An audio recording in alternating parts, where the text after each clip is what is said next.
you kind of cut that music off and you're not always hearing about this, you're hearing about God, you listen to worship, you listen to this stuff, then that's what starts to build you up. And it's easier when you hear, okay, don't do it, to let it go and walk away, because you're used to obeying that side of it, other than the other side. I'm going to add to that too, man. She made an extremely good point. The music that you listen to matters.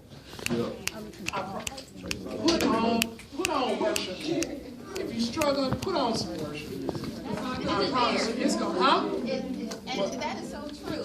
I mean, and the way they respond to that will be so very telling. The way they respond to that, because you always want to be not yourself in control, but you always want to put yourself in a position where you are not tempting someone else or tempting yourself. You always have to be mindful, like you said, the Netflix, the chill, don't even do it.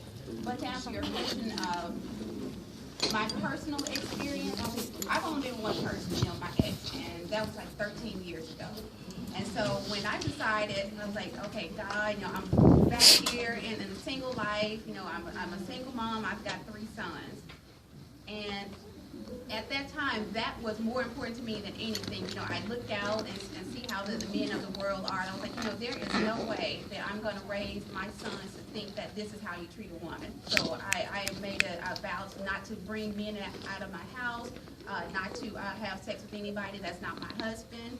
If he sent me another one, then we can go there. And so, I've dated here and there, but I spent 6 years where I didn't even date at all. I just kind of focused on that, building up my spirituality, because I knew I was weak. I'm a single mom, and here's the thing, if I'm being honest, we have to be mindful of how we present ourselves to the world. Me, big into fitness, I like to run, I like to exercise.